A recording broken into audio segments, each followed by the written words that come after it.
O desvio de septo é uma má formação do osso do nariz que geralmente traz uma série de problemas respiratórios para quem sofre desse mal. As queixas vão desde um nariz entupido até a dificuldade para sentir o gosto das coisas. Para explicar como se trata esse problema, eu converso agora com o médico otorrino Daniel Buarque, que está comigo aqui no estúdio. Doutor, então seja muito bem-vindo ao nosso programa. Vamos começar explicando o que é o septo?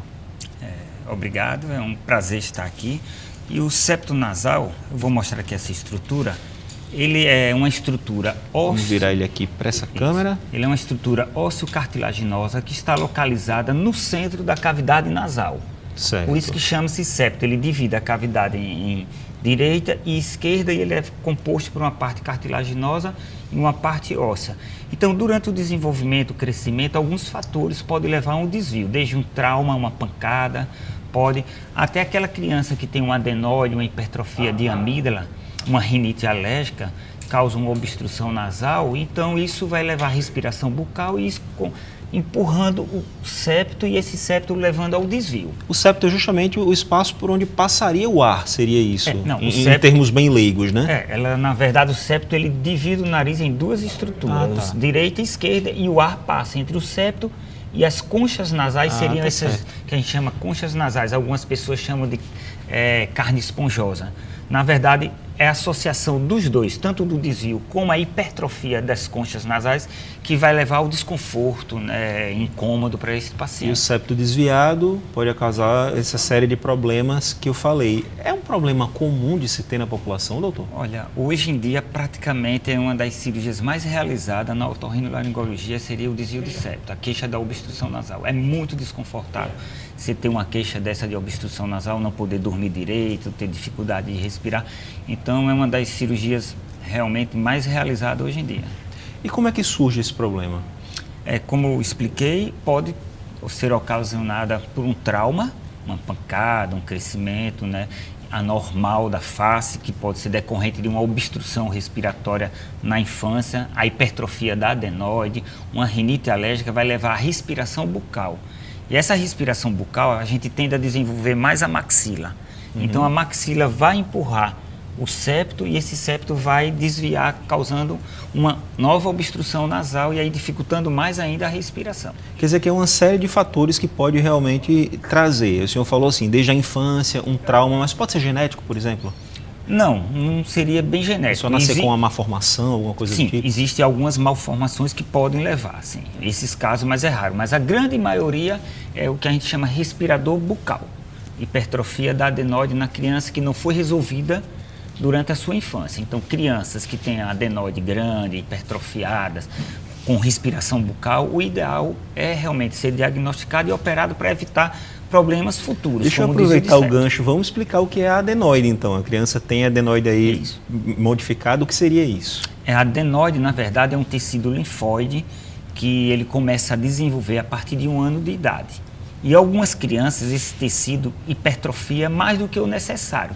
E ela está localizada aqui, por trás do nariz. Não seria aqui na frente, como tem gente que olha aqui o nariz, vê, pensa que é adenoide. Não, isso são as conchas nasais. A adenoide já é no final do nariz, descendo para a garganta. E, às vezes a adenoide cresce tanto e a criança passa a roncar. É o mais comum na criança. No adulto, normalmente, é muito difícil ter adenoide. É mais na criança. Na criança é mais comum, de fato. Aí essa obstrução provoca respiração bucal, alterações de face, arcada dentária, como é que chama? Uma mordida cruzada, às vezes protusão dentária, e aí ocasionando o desvio de septo. É um problema negligenciado?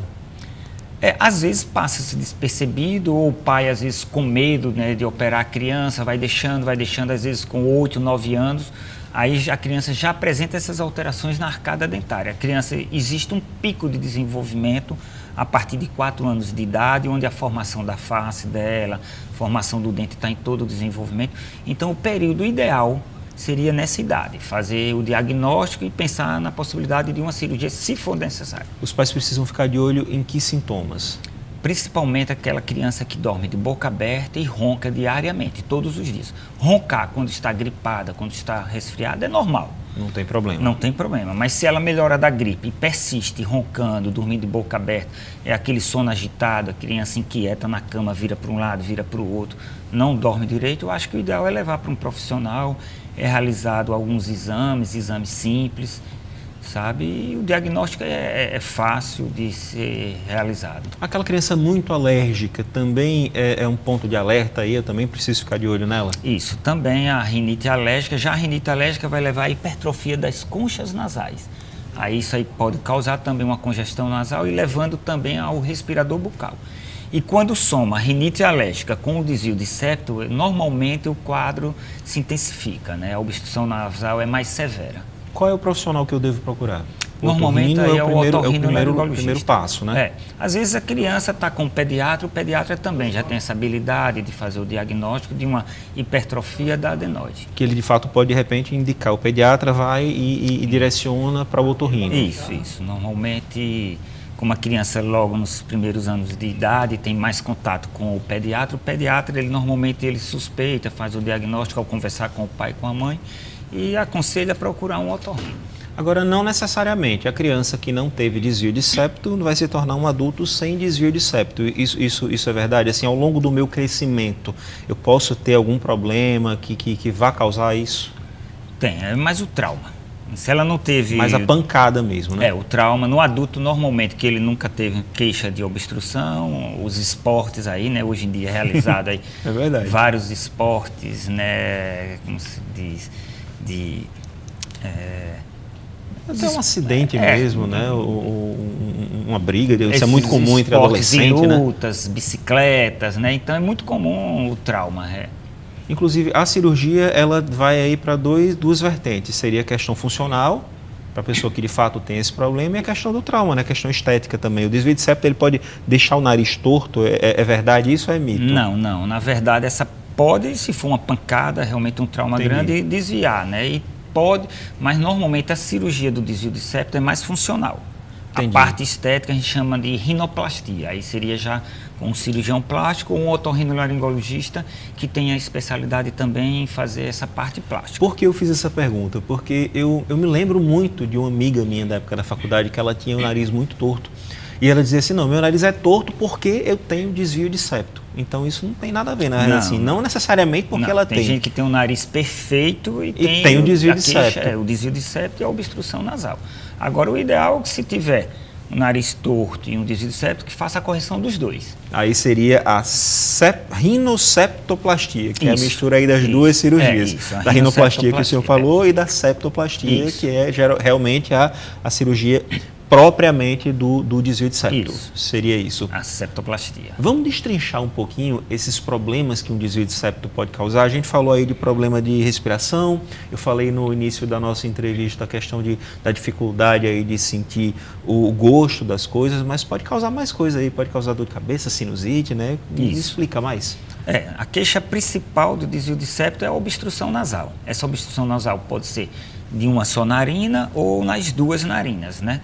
Então, a obstrução nasal, o paciente, às vezes, questão do ronco, né? Questão da apneia, que às vezes pode trazer consequências cardíacas, né? E também a rinocinusite, né? Que você falou. Quando o desvio é acentuado, ele pode obstruir a drenagem dos seios da face. Os seios da face são cavernas que a gente tem na face, que está produzindo todo dia a secreção, que é o muco, é uma secreção que limpa o nariz, digamos assim. A sinusite seria quando esse muco se acumula no seio da face. Isso pode ser ou por um resfriado ou um desvio de septo que obstrua, e já tem uma obstrução às vezes pequena, junta um resfriado que aumenta mais essa obstrução e vai desencadear a sinusite. Aí o paciente queixa-se de cefaleia, que é a dor de cabeça, né? E secreção. Agora, a gente falou aí de problemas que causam impacto na qualidade de vida das pessoas, mas pode causar problema mais sério, por exemplo, uma apneia do sono, alguma coisa desse tipo, que de fato pode causar algum risco mesmo? Sim. Normalmente os pacientes que têm apneia do sono, né, pode ser provocada tanto por um desvio de septo como alterações na estrutura da boca, da orofaringe, uma hipertrofia de amígdala, queda de língua, a questão da obesidade. Então, soma-se tudo ao desvio de septo. Isso vai causar o ronco, que seria a fase mais leve da apneia. Existe a apneia leve, a apneia moderada e a apneia severa. No caso da apneia moderada severa, isso vai trazer, a pessoa não dorme bem, ou seja, ela passa a noite toda. Em vez do sono profundo, ela fica no sono leve. Quando ele está no sono profundo e que ocorre a apneia, o cérebro da gente tende a acordar aquela pessoa, não é acordar e abrir os olhos, mas traz ela para o sono leve. Então ela passa a noite toda oscilando, sono leve, sono profundo, não tem um sono bom. Então está durante o dia cansado, às vezes ansioso, estressado, isso descarrega adrenalina no sangue, levando a problemas de arritmias cardíacas e, em alguns casos, até morte durante o sono. Pois é, um problema que poderia ser solucionado de acordo com o caso, claro, com o desvio de septo. Engraçado isso, né? Com desvio de septo e às vezes associado a algumas outras medidas. Agora, doutor, o tratamento, ele normalmente é cirúrgico, não é isso? Hoje em dia, a cirurgia ela está mais tranquila, né? Eu lembro, um outro exemplo pessoal, uma prima minha, ela operou desvio de septo quando ela era criança, eu lembro que ela ficou com o nariz tampado, ela reclamava de dor. Hoje em dia está diferente, né, a cirurgia? Hoje em dia a cirurgia é a questão do nariz tapado, porque usava-se antigamente o tampão nasal, que eram umas espumas isso, eu lembro ou muito gases disso. que se colocavam. Hoje a gente não usa mais. Como a é o cirurgia processo? hoje é realizada por videoendoscopia nasal, porque antes era realizada só com o foco frontal. Hoje a gente realiza ela com vídeo, onde garante mais ao médico maior segurança em termos de cauterizar os vasos para diminuir a questão de sangramento. Então não necessita mais o tamponamento nasal. Pode-se usar umas esponjas para diminuir o sangramento, né? E o pós-operatório? Não, o pós-operatório normalmente não incomoda, não é de doer muito. Tem que se fazer uns curativos no consultório. Toda semana o médico tem que aspirar e algumas pessoas incomodam e outras não. Entendi, depende muito da fisiologia, depende da da reação de cada né? pessoa, da tolerância da dor. Agora, doutor, antes da gente encerrar, a cirurgia em criança, ela é recomendada? Normalmente se espera completar os 12, 13 ou 14 anos de idade, que é a fase de crescimento. Na quando a fase de fato se configura. E se configura porque o septo nasal está em desenvolvimento nessa idade.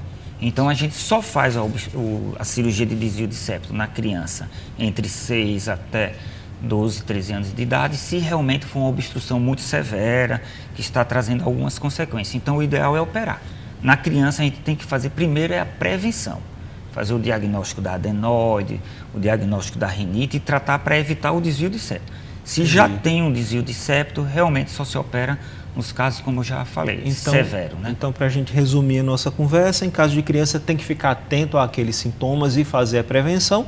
No caso de adulto, é procurar mesmo um otorrino para evitar essa série de problemas aí que podem até ser sérios, né? As consequências. Seria exatamente isso. Justamente isso, né? O adulto, o tratamento é cirúrgico. Desvio de septo não tem como você tratar clinicamente.